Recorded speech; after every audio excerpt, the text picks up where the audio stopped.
Ei, hola, què tal? Comèdies familiars de Santiago Segura sí, comèdies familiars de Santiago Segura no. A la meva filla li costa bastant mirar pel·lícules. Té 5 anys i mig i la veritat que hem intentat 1000 vegades mirar pel·lícules infantils amb ella i no hi ha tutia. Hem mirat les de Disney, qualsevol d'animació, però sembla que tot el que sigui irreal, o sigui, siguin dibuixos o animació digital, no li entra. I a casa meva estàvem ja una mica desesperats perquè ens agradaria realment poder mirar coses amb la nostra filla tranquil·lament, menjant crispetes i de més. I un bon dia, no sé per què, vaig arribar a casa i la meva dona i la meva filla estaven mirant una pel·lícula d'aquestes familiars de Santiago Segura i sorprenentment la nena es va quedar clavada durant l'hora i mitja que dura mirant la pel·lícula. Jo he de dir que encara no havia vist cap d'aquestes pel·lícules, que en parlarem, però es va obrar el miracle i això em va començar a fer pensar de què passa amb Santiago Segura i el seu univers que s'ha muntat.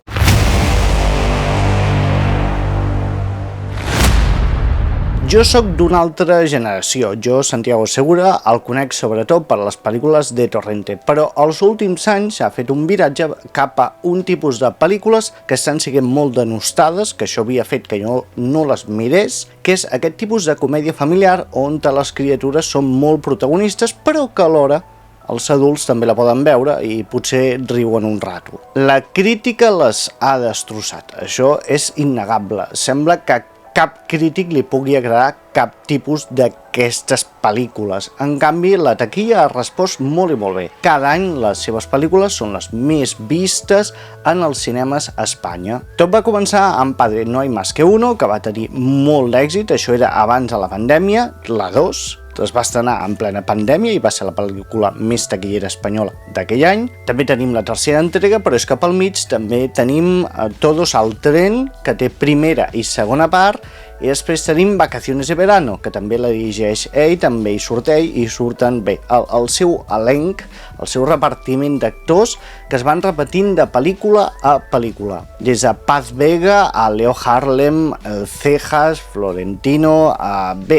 són els actors que ja coneixeu tots i que van apareixent en totes les seves pel·lícules. Sigui com sigui, com que a la nena li agraden, les hem acabat mirant per poder fer coses en família tranquil·les, com és això, mirar una pel·lícula, que és una cosa bastant maca, bastant reconfortant i que quan siguis més gran te'n recordaràs aquells moments que vas compartir amb els teus progenitors tot mirant una simpàtica pel·lícula. I sí, és cert, aquestes pel·lícules no crec que guanyin gaires premis, però alhora també s'ha de reconèixer que tampoc crec que es facin per guanyar premis, sinó crec que es fan per guanyar pasta, i la veritat és que ho aconsegueixen. És més, si no recordo malament, la primera pel·lícula em sembla que va costar uns 2 milions o una cosa així d'euros i va acabar recaptant, em sembla que uns 12, uns 16, una bestialitat. I aquí ve el plantejament. Al cinema, les pel·lícules que han de ser pel·lícules per fer-nos canviar la vida, per guanyar premis, una expressió cultural, o han d'ajudar a fer indústria? Aquesta primera part, aquestes pel·lícules, ja us dic jo que no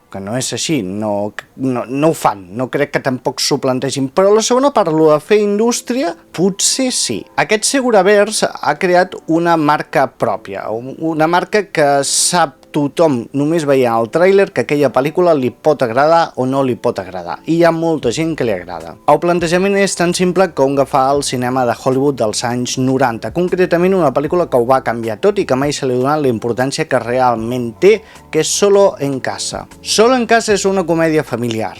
Les comèdies familiars estaven de capa caiguda. Des del cinema dels Disney dels 60 i 70 costava bastant trobar pel·lícules que parlessin a tot tipus de públics. Solo en casa, amb una criatura com a protagonista, Macaulay Culkin, va fer que la gent anés en massa als cinemes, i a sobre en família, i això és bo, és molt bo. És molt bo perquè no vens una entrada, vens l'entrada de les criatures i els pares. Això se'n va donar compte després Pixar i va començar a fer pel·lícules que estaven també destinades a un públic molt familiar, que inclou això, des del petit de la casa fins i tot l'avi hi pot anar i s'ho passaran tots bé. Doncs Santiago Segura agafa exactament això, la comèdia familiar dels anys 90, amb aquest anclatge, amb algun slapstick pel mig, cares conegudes i tot molt ben fet. Sí, repeteixo, molt ben fet. No espereu una gran direcció, la càmera té que estar allà on té que estar, ni més ni menys. El treball de fotografia, colors clars, macos, vius, que dona un aire reconfortant. Fins i tot sembla que puguis estar dins un somni. Hi ha problemes? Sí, hi ha problemes, que és el motor de tota l'acció, però els problemes es resolen bastant fàcilment i són petits problemes, no són grans maldecaps que ho canvin tot. I a més són coses que afecten també molt generacionalment, que tothom s'hi pot reflectir, ja siguin els problemes dels pares o els problemes dels fills. I el millor de tot, i el més important, és el muntatge. Totes les pel·lícules d'aquest univers fan una duració de 80-90 minuts. I el ritme no para. No para en cap moment, per tenir-te enganxat. En moments en què tothom està al cine o a casa mirant el mòbil, aquesta pel·lícula fa que la puguis tenir a fons i anar amb el mòbil tranquil·lament, però és que alhora, si deixes un moment el mòbil, te n'oblides d'ell. Et quedes enganxat a la pantalla, perquè és un pum, pum, pum, pum, pum, pum, pum. Està tot molt mesurat, des del guió ja està bastant pensat, però és que el muntatge és molt, no diré ràpid, però sí que té ritme. Un ritme que no és exagerat, però és que és continu. A cada moment passa alguna cosa. Això és també una cosa molt espanyola. Francisco Ibáñez, el creador de Mortadelo y Filemón, sempre ficava coses a fons perquè estiguis distret i sempre passin cosetes. I quan no hi ha una broma hi ha una ensopegada, o sigui, sempre hi ha alguna cosa que et pot enganxar. I sí, potser el més fluix de tot plegat és el guió, que ja us dic que tampoc té res, és tot molt formulaic, saps què passarà a cada moment, no hi ha res que sigui especialment interessant. És més, recordem que la primera pel·lícula de Padre no hay más que uno està basada en una pel·lícula italiana que aquí van comprar els drets, però no per estrenar la pel·lícula, sinó per fer-ne un remake. Però arribem al conflicte de tot plegat. Hem d'estar a favor o hem d'estar en contra d'aquestes pel·lícules? És igual, perquè hi són i ja està, no hi ha més. Aquestes pel·lícules segurament no maten el cinema ni tampoc salvaran el cinema. Són pel·lícules que qui vulgui hi va i ja està, i punt. I no revolucionarà absolutament res. Bé, les taquilles sí, i això pot causar un efecte que potser seria el més interessant de tot plegat. Si farà uns 10 anys va aparèixer Ocho apellidos vascos, que va canviar el panorama del cinema espanyol imitant-se la fórmula repetides vegades, ara Santiago Segura segurament amb les seves pel·lícules imposarà el mateix, que durant uns 10 anys tindrem comèdies familiars espanyoles, pensades per tot tipus de públic, amb cares conegudes, de pressupost bastant limitat, però que alhora dona un gran rendiment en taquilla. I això farà que el cinema espanyol vagi bé, perquè es faran realment calés. I això és bo dins de la indústria, que hi hagi pel·lícules que facin calés. Nosaltres segurament no podem competir en Hollywood amb pel·lícules amb mega efectes especials, de superherois i de més. Però des d'aquí, des d'Europa, sí que podem competir amb aquest cinema d'autor, potser... Queda lleig dir-ho, cinema d'autor, però s'està convertint realment en cinema d'autor. Té una marca, té una visió del que vol fer. Exactament. No sé si s'expressa realment el que ell pensa a través d'allò, però que és d'autor en tinc pocs dubtes. Què és això, cinema? Una mica més intimista, però que alhora és comercial. O sigui, coses del dia a dia, petits grans problemes que ens passen a tots al nostre dia a dia, que veiem plasmats a la pantalla gran i que després salten les plataformes i ho consumim massivament. Però podria passar això a Catalunya? És la meva gran pregunta. Jo crec que aquest tipus de cinema és imitable a Catalunya i segurament donaria una revifalla al cinema català. Aquí a Catalunya tenim bastantes produccions al cap de l'any. El que passa és que moltes són fetes en castellà i les que queden, que són fetes realment en català, no tenen una visió comercial. Són pel·lícules en què els seus directors i directores el que intenten és expressar-se i elevar la cultura en general.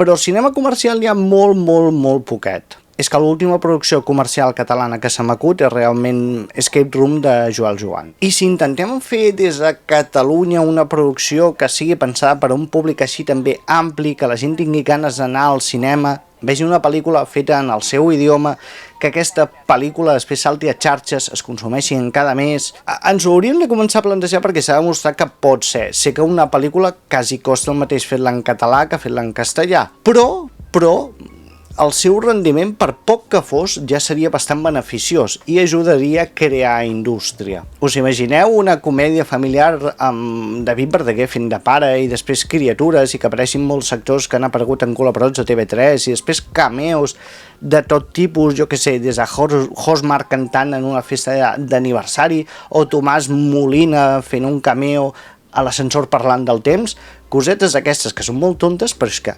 estic segur que funcionaria. I per què no es farà mai això? Perquè ens fa vergonya. Els catalans tenim un gran problema i és que ens fa por fer coses comercials, coses que agradin a tothom. El que volem fer quan fem una cosa cultural és que aquesta sigui una extensió a la nostra ànima, il·luminem a la resta de la població, amb la nostra visió de la societat, del nostre temps, etc etc. Ens sentim culpables de fer calés, tal qual. I mentre ens seguim sentint culpables de fer calés, no avançarem, estarem sempre allà mateix, que tot tindrà que estar subvencionat i que els artistes tindran que viure de la misèria. Bé, l'únic aspecte en què no ens fa vergonya ser absolutament comercials és amb la música, però un dia hem de parlar d'aquest tema. Doncs ja està, és tot, aquesta és la meva reflexió. Recorda que si t'ha agradat, marca subscriure't al cor, deixa algun comentari, comparteixo, que m'ajudes, és gratis. Vinga, apa, adeu-siau.